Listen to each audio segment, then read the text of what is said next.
Voilà, je suis sur le Fortin. Un vieux Fortin. Un nid de mitrailleuse de l'armée suisse. Qui est là. Il est caché. Je sais pas si on voit bien depuis devant que c'est un nid de mitrailleuse. Là. Un vieux truc désaffecté. Qui devait servir à protéger la Suisse de la France, je pense. Maintenant, c'est un vieux machin désaffecté. Ouais, ils sont orientés du mauvais côté, mais bon, moi, je suis pas un stratège militaire de l'armée suisse, donc je sais pas comment ils orientent leur fortin. Attends, l'équipe qui est là-dedans, s'il y a l'armée française qui passe là, dans le champ, qu'il y en a qui sont là, qui leur tirent dessus, ceux-là, ils sont mal barrés, hein, parce qu'ils sont encerclés. Bon, elle est toute petite, hein, niveau taille. Quand j'étais petit, j'avais un jeu ultra intelligent et incroyablement poussé. Ça s'appelait Saut de Gentiane. En fait, le but... Allez, tiens, filme-moi. Je vais expliquer. Je vais essayer de le faire. Je vais essayer de faire sans me péter le dos. Le but, c'était de se mettre... Alors, ne me demandez pas pourquoi. C'était de se mettre sur la gentiane. Et puis on disait Saut de Gentiane et puis on s'asseyait comme ça. Mais c'est pas très gentil pour la nature, attends. Ça, c'est de la gentiane. C'est pas toxique, mais c'est un goût dégueulasse. Et ça, c'est du vérâtre. C'est toxique et je sais pas quel goût ça a parce que c'est toxique. Ça, c'est le vérâtre. Il ressemble un peu. Enfin, si on s'y connaît pas, hein, il ressemble, mais... Ça a quel effet quand tu le manges? Je sais pas, mais c'est pas bon. Ben... Okay. Mais en gros, pour reconnaître si on est vraiment nul, la gentiane, elle a chaque feuille, chaque compartiment de feuille, elle va par deux, comme ça, tac. Alors que le vérâtre... C'est une feuille, plus bas une autre, plus bas une autre, plus bas une autre, plus bas une autre, plus bas... Vous voyez, c'est en quinconce comme ça. Alors que la gentiane, c'est des paires de deux. C'est deux dans ce sens, deux dans ce sens, deux dans ce sens. Pas que tout le monde le sait, mais ça se mange. C'est pas ultra bon, mais ça... mais ça se mange. Bon, après, peut-être si t'en manges 3 kilos, ça fout la méga chiasse. C'est pas improbable. État de conscience, partie 1. Ouais, moi je pense qu'on va aller sur le bunker faire le feu pour finir parce que en fait il y a une fourmière en plein milieu du feu là. Je préfère écraser les gentianes avec mon cul que brûler les fourmis.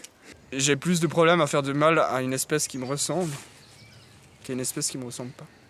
C'est pour ça que Vu l'état des cheveux, je pense que t'as plus l'air d'une gentiane. Hein. Ouais, mais physiquement ça va pas.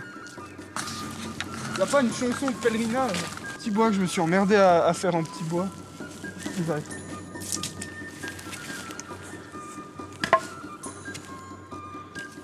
Il doit y avoir des ancêtres lanceurs de javelot aux Jeux Olympiques grecs. Non, ils étaient sauteurs de gentiane, mais non. Ouais, bah... Je crois que ça ressemble plus à un ancêtre aborigène qui faisait du... J'allais dire du tomahawk, non, du boomerang. Ça se trouve ça, là. T'as vu cette rapidité d'exécution du mouvement? Non, avec les petites grenades à manche. Comment ils disent les Allemands quand ils lancent une grenade? Achtung, grenade. Achtung, ich habe explosif.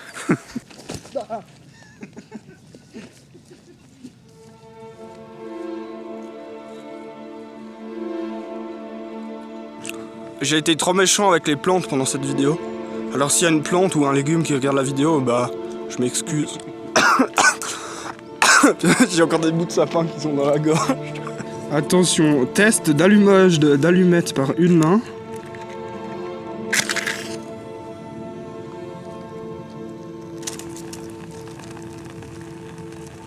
Non mais...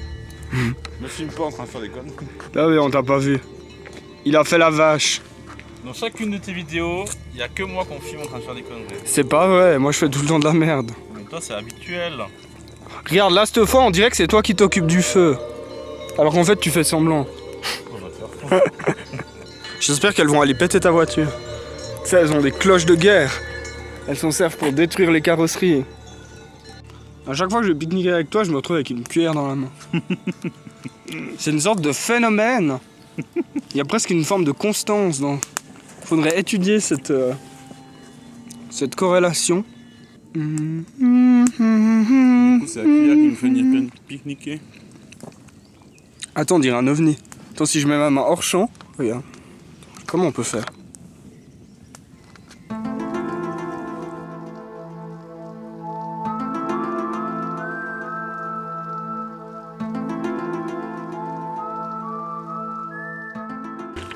Valentin, tu sais quoi? J'ai une méga idée. Et si je faisais de la cuisine expérimentale? Non, maintenant, ce soir, c'est moi le cuisinier, regarde. On prend un peu de bourgeon. Heureusement que j'ai déjà mangé. Hein. On prend un peu de bourgeon de sapin. On voit bien. Alors, on met un peu de bourgeon de sapin comme ça. Il faut un peu les hacher, comme ça le goût il se répartit mieux. Après on met un peu de liquide magique pour que le goût il se répartisse un peu partout. On met un peu de moutarde au vin blanc. Ensuite il faut trouver un petit bâton comme ça pour touiller un peu tout ce merdier, sinon ça va Mais pas. t'as une cuillère en plus. Je sais pas où elle est. Voilà, on voit que le mélange il ressemble à une espèce de lait bizarre. Cervelas de la Migros, grâce à la technique ancestrale. Ensuite, on n'oublie pas les multiples petites entailles, sinon le liquide il va pas aller bien à l'intérieur du cervelas, ça va pas aller. On met bien le cervelas qui touche le fond de la marmite, là, de la casserole, de la truc. Ensuite, on vient placer ça. Ah! Et même quand on était à l'école et qu'on faisait de la cuisine en cours, je faisais des trucs dégueulasses. Valentin voulait nous expliquer un truc sur les cuisiniers qui cuisinent avec de la merde. C'est pas de la merde.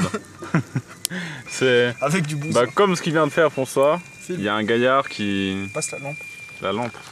Il y a un gaillard qui dans le canton de Fribourg fait de la nourriture expérimentale avec des ingrédients naturels, par exemple au lieu d'utiliser du citron, il utilise l'acide citrique, enfin l'acide formique je crois, fait par les fourmis quand elles stressent. Et par exemple il cuisine aussi avec de la terre, etc. Donc si ça vous intéresse ce genre de cuisine à base d'éléments naturels, il y aura un petit lien dans la vidéo. C'est ça François? C'est Valentin qui fait sa publicité là pour je sais pas. Ah, ça... Mais j'y vois rien. Bah! Bah! On nous attaque! Ah oui, ça a bien imbibé. Alors, on va goûter cette étrangeté. Bon, je crois que je me suis fait chier pour rien. Là, un beau paquet de sauce de merdier. Bah, c'est pas dégueulasse. Dans son goût, ouais. C'est une grosse dose comme ça, mais c'est presque une salade en fait, un peu. Une salade au goût de sapin avec. Enfin, une.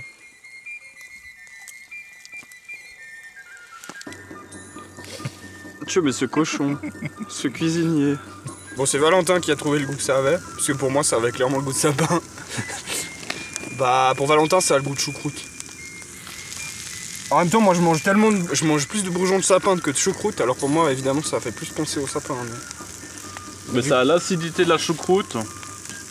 Ouais. Et bizarrement, c'est un peu la texture filandreuse De la de la choucroute aussi. Si vous voulez tester une fois, ben, vous saurez que ça a le goût de choucroute. Par contre, on garantit pas que ça fout pas la chiasse et puis que ça met pas la mort. On vous dira demain si on a chié toute la nuit ou pas. Hein François? Ouais. Ouais.